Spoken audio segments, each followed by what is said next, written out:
Yes. With the current state government in deficit, why are they wanting to splurge more money on redeveloping areas of Melbourne like Flinders Street Station and the infamous Swanston Street upgrade? Yeah, I don't claim to be an economist, but I'm a bit of a heretic on this. I think good treasurers run small deficit budgets.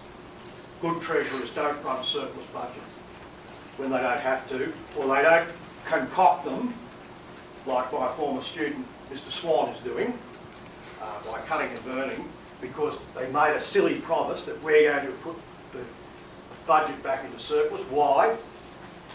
Countries and states are not households. If I'm in deficit, I'm in trouble. But states and countries aren't. They can manage it. They have ways of raising revenue, called taxes. I can't tax people. So I think they're being silly about this. I think they'd be better off. Remember, what put them in was people's dissatisfaction with infrastructure, notably transport.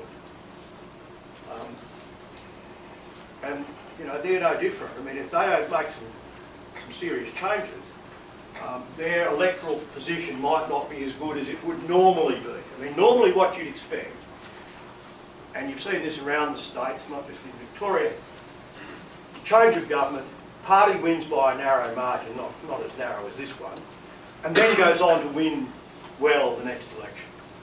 At the moment, you know, as Andrew said, this election is what, 18 months, 20 months away.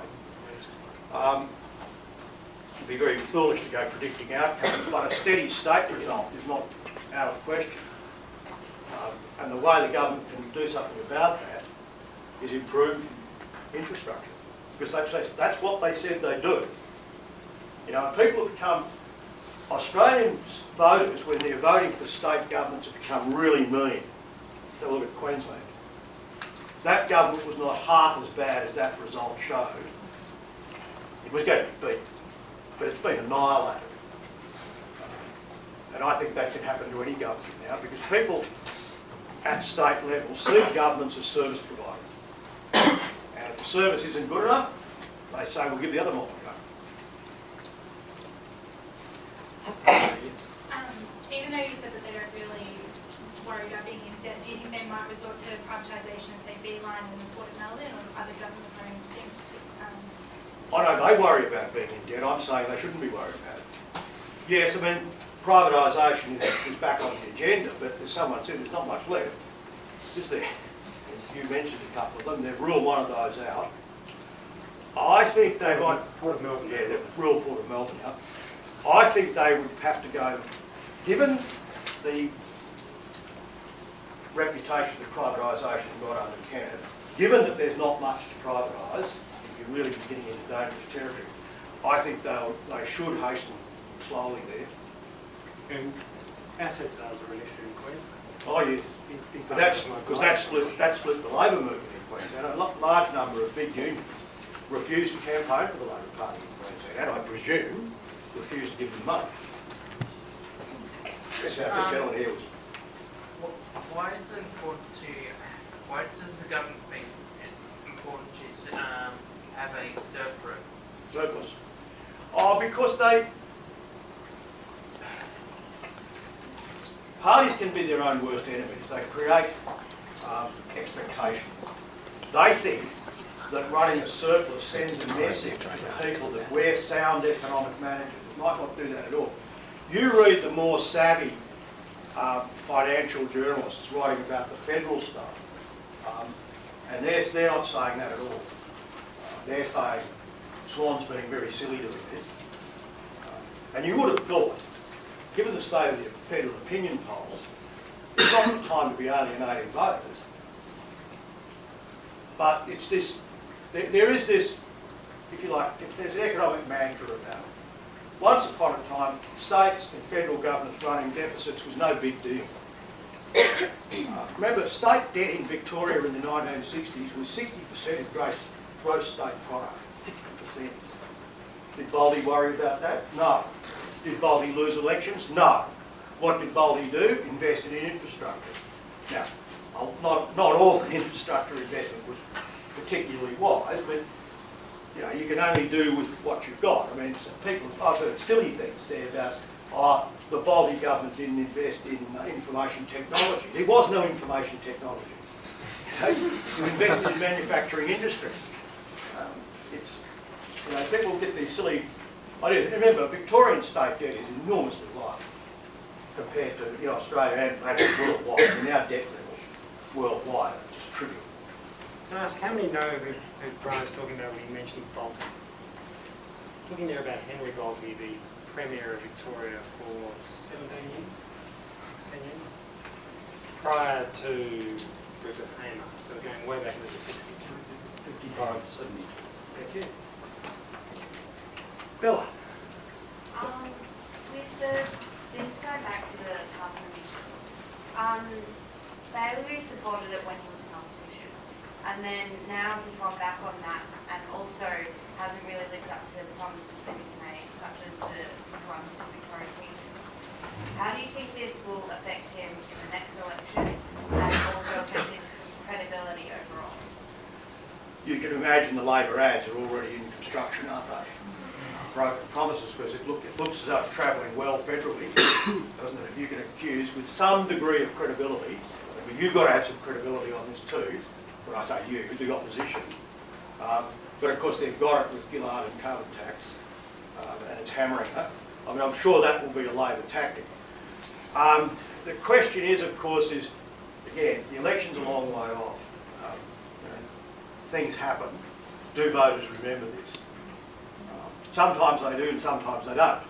It depends on the circumstances leading up to the election.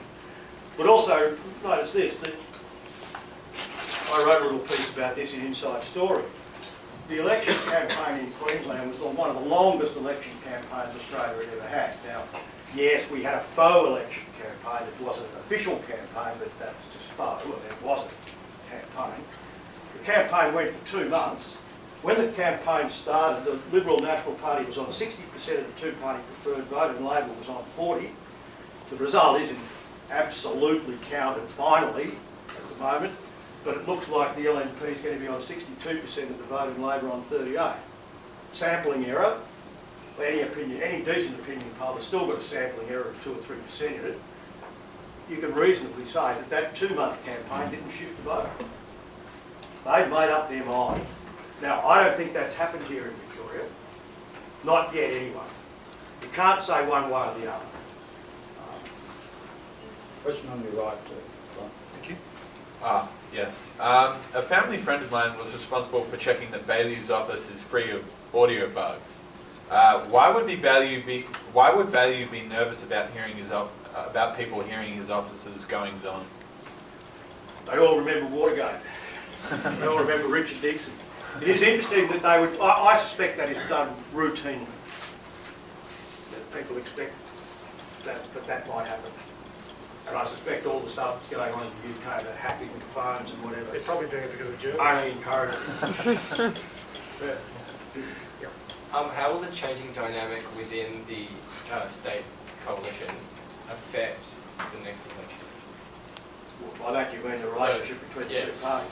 Right. The relationship between the two parties, given Victoria's history where the two parties hated each other more than they hated the Labor Party on some occasions, particularly on the National Party. The National Party was more in love with the Labor Party historically in Victoria than it ever was with the Liberals. That's a quirk of Victorian political history that goes way back that we don't need to get into. I think relations between the two parties are probably the best I've ever seen them, and historically the best they've ever been. And that's partly because, remember, Ryan is a lawyer. You know, he's not a farmer, or well, he has farming interests, but he's a lawyer. If he lived in, if he'd been, well, he wasn't in Melbourne, but if he lived in Melbourne and had a career in Melbourne, he'd be a member of the Liberal Party. So I think there is a bit of a closeness there. I don't see trouble afoot there. But given the history of non-Labor Party relations in this state, you want to be careful about that. Well, you've described Peter Ryan as the engine room, and you know, it's almost as if he is literally running the government. Baillieu is running second fiddle to him, almost, by the way you're talking about it. Oh, well, in terms of media coverage, he's the one you hear. And that's partly because he's got a loud voice, Ted doesn't. But yeah, he's out there. You know, he's not the previous Deputy Premier in the Kennett government, Pat McNamara. The voters didn't know who he was until he lost his seat. They don't know that about, that's not the way they see Ryan. Are there other star performers in the Liberal Party? Baillieu isn't exactly a star performer. Well, the people you hear about, of course, are Robert Clark, who's the Attorney General. Now, I said this is not a particularly ideological government. If there is an ideologue in the government, it's him. I anticipated a question about the charter. Maybe if we get one, I can explain why I say that. Well, you made the question. You're talking there about the Charter of Rights. Yes. What's going on?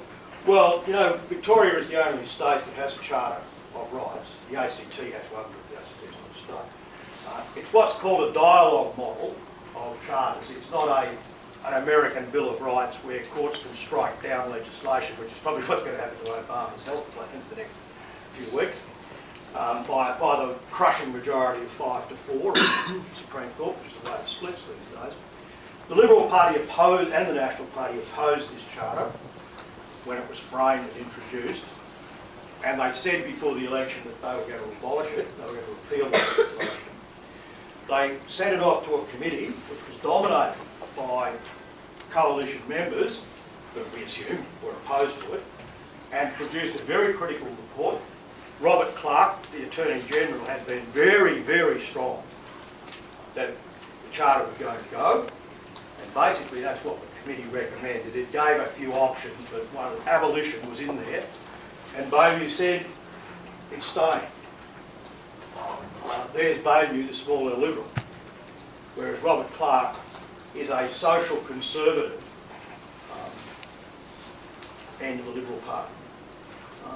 One thing that Baillieu and Kennett do have in common, of course, is they're what can you call them? They're small L Liberals on social issues. Remember, everybody remembers Kennett for privatisation, yeah, that's fair enough. But remember, he was the person who set up what was known as the Premier's Drug Advisory Committee, which recommended the decriminalisation of marijuana, which he supported. He got rolled in party with it. The only time in his whole premiership, he tried to abolish paintball game, and the party room wouldn't have that. I'm not going to tell you about anybody's business. But the more important one was on that. He wanted to introduce legislation similar to South Australia's, and the party room wouldn't have it. So, I'm going to wrap up. I'm going to take 2 more questions and deal with, sorry, I won't be able to get to yours. 2 questions because you've both had your hands up for a while.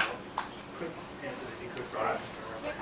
Do you believe that putting the Greens last in the 2000 state election was a smart move for the Victorian Liberal Party, and will they do it again? Yes, it was a smart move, because in a sense, they had nothing to lose there, because if they hadn't, they would have got Greens. By not doing it, they got Labor. It was, for them, a no loser. It was a no-brainer. Will they do it again? That's going to be the tricky bit, because these Greens are not going away. And they're going to have to make a decision about ban. What are they going to do with you? Last question. You mentioned before that Kennett was sort of booted out by regional Victoria. Recently, the state government has reduced the number of protective service officers at manned stations from 13 to 4. So 4 stations around regional Victoria are getting protective service officers. Do you think the state government should be focusing more on regional Victoria, considering that that's what booted Kennett out? Yes, they should. I mean, Baillieu, remember, is a metropolitan. He's the member for here.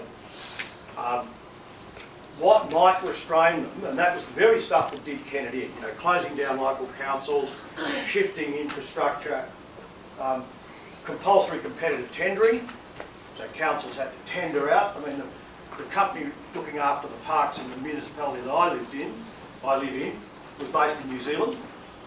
This didn't go down well with the regionals. The only thing, of course, is there is a restraining hand on Baillieu that it wasn't on Kennett, the National Party. Because, as I said, Kennett just ignored the National Party. So perhaps the National Party will protect them, the Liberals, from making that mistake.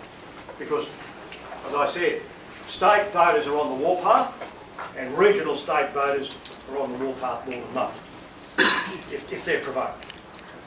Now don't pack up just yet, we've got a couple of things we need to do after saying a very big thank you to Brian. Please thank you.